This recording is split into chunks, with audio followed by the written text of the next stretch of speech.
Vampino yansanga backstage.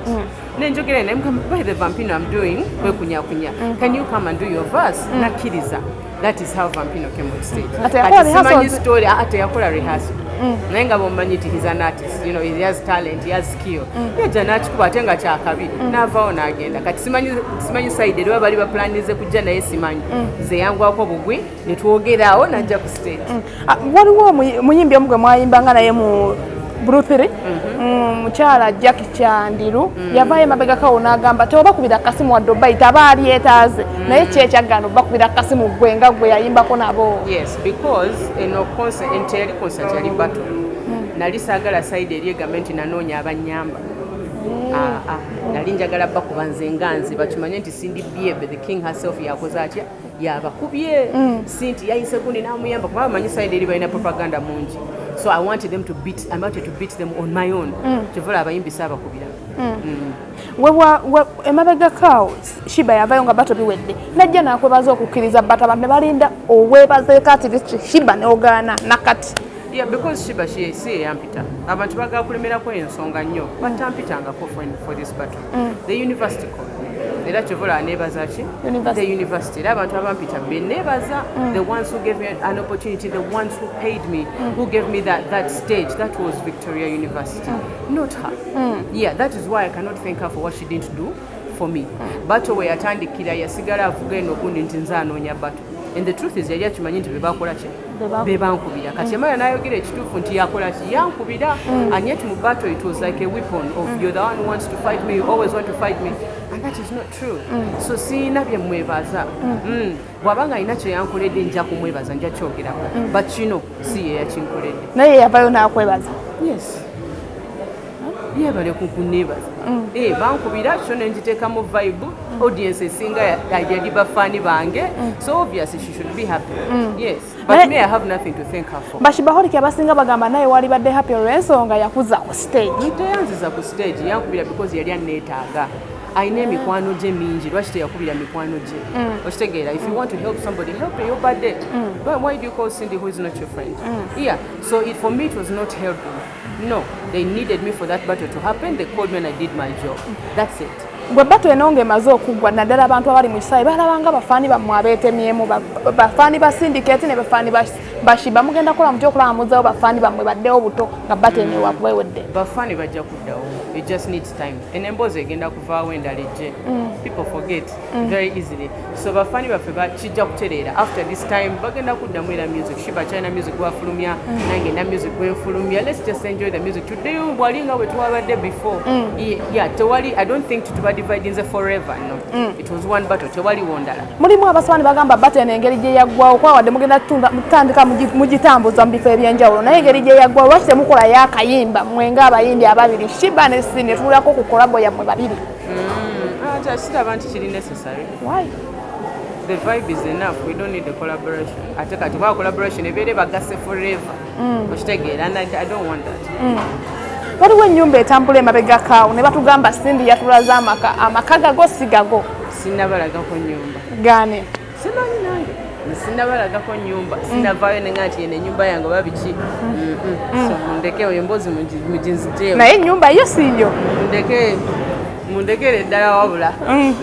Kubanga from the very beginning I told you, for me I don't want to bring my properties on TV. Okitegeera nti nina kino nina kiri. Eyo conversation tegenda kuva mu nze. Era nakati kyengenda okumaintaininga. Waliwo kabidi akatambula emabega kaawo ng'omukulu omwami yavaayo n'agamba mbu iPhone baziweze France ne tugamba bannange. Ate mutukubira ddala ku mutwe kati. Ekituufu nti iPhones were banned in France. It's true. But ewedde oba just? Ewedde. I think it was the night after. I think the day after France banned iPhones. Lwaki baziwera? Nga bate emaze kyekyaziweza bate eno? Kati science awo gwe simanyi. Oba mwe abakolera But it was about the phone. Okitegeera artist oyo si simu. Ali artist muyimbi. Anti kati gwe no bato tubale tutambuze ekyo. But ye ali muyimbi ero si linnya lye. Just the phone was banned. Kirekawa Nokia. Tewali, we're still the same. Nkyali Cindy Biebe naye akyali ye. Emabega kaawo wavaayo Nowa omukulu saha obwa vice wona atajja kulayira nakati mukirowoozaako kyekyasingisawo okujja okulayira. tumulinze because okumuteekako yo position yatuula ne team twatuula meetings alinga 3 nga waali nga he's interested, he was happy about it na buli kimu then when alangirira I think he got busy because you see that aina concert biki so tumulinze wafunira time ajja jikola acceptance biki tutamu bwenga omuyimbi omukyala ate ng'oli president w'abayimbi waliwo bino ebibaluseewo naddala biri nnyo mu entertainment ebya Bruno K obyaba engeri gyebitambulamu ebyabagurunedi okulwanagana ne Rickman ate bonna bali mu music industry bwenga president kino kintu kyobala kyogerako kyobuvuyo obususe mu music industry. I understand. Unfortunately, as Uma, it's about controlling personal behaviors of people. It's so about how to behave with women in their lives. Maybe not a bit to quite a congachi, association.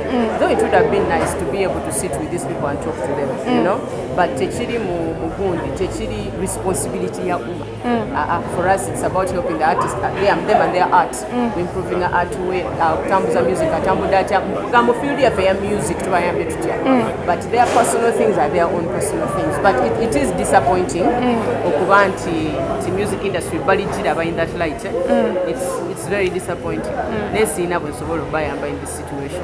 Abantu basinga bava ne commenting ne bagamba abayimbi nga omugenzi radio bafira mwezo saga ezokulwana mwenga abayimbi nga bwe twali tutambuza ekya drugs mu abayimbi mu kikoze bityokulanga mu kikontrolinga kati kino kye kizze omugenda laba mu kyokulanga abantu baddamu kubeera mu buvuyo webutyo abayimbi bannamu. I understand. Well, as Uma, we're planning an awareness campaign okubamu ne some conferences okwogera about branding yourself as an artist. Branding yourself involves empisa zo engeri gy'obeera mu bantu, how you deal with engeri dealing ne damage n'erinnya lyo ebintu ebyo byonna. So we're planning a conference so that we can educate some artists engeri yokitambuzamu kuba bibeerawo.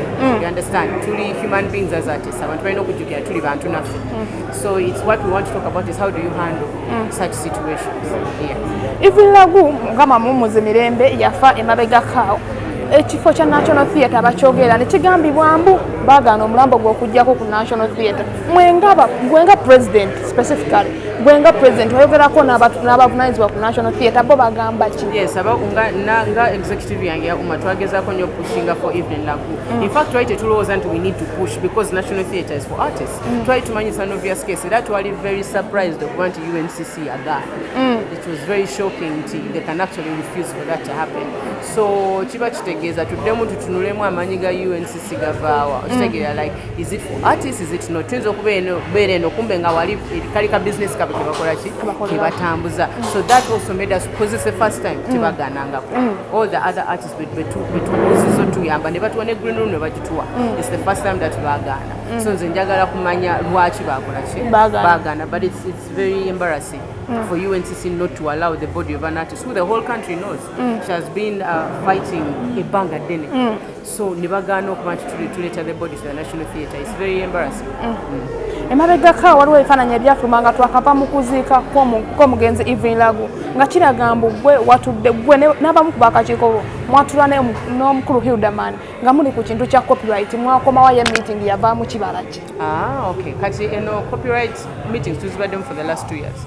Nga twatula Minister of Justice era kati bwe twazeeyo ne tumeetinga the Attorney General. Ate wano wendi nsobola I'm almost sure that by the end of this year, tujja to at least one is a take away no kubera because right now we take a bali sadda but try to kwata obuntu obutini munda some lines some English join okolaki okukyusa and by the end of this year the Attorney General assured us again making assurance by the end of 2023 kijja kuba kiwedde next year tubenga tutambuzi enforcement kati tukwatako not the copyright law. Abantu abasinga bagamba umesirise nnyo federation eri kuki kubanga abamu abayimbi balina kubuuza mmwe babuuza federation kwa federation eri waggulu wamu bagamba federation kuvayo yatandika ku kya copyright yetuusewa. Federation conversational copyright bagisange etambula. They are very very new to this conversation. Chovola ne moyo meeting tebalimu, you know, because ebade tambude kebanga there is no need for us to go behind introduce a new team to an old topic. Tuli kubanira chechimu. So we are moving forward. Whether they join us or they don't join us, njagala babere at peace until the copyright law is being handled by all the right people. And then nekirala fete tuli under the federation as Uma. Tutambula byaffe nabo batambula byabwe. So they are not above us.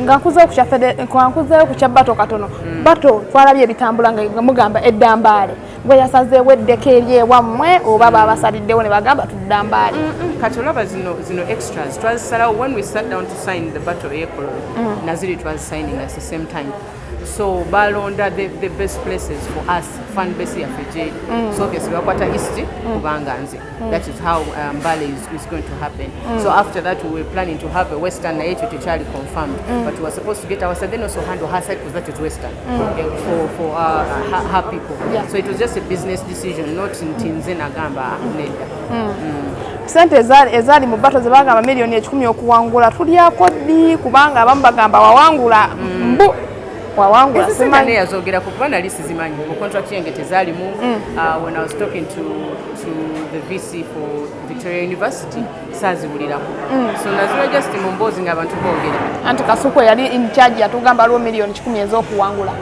alaika ayogera kujubisa mbeera naye nga tezaaliyo nze sinazirabako olina kyogamba good night beera bulungi weeraba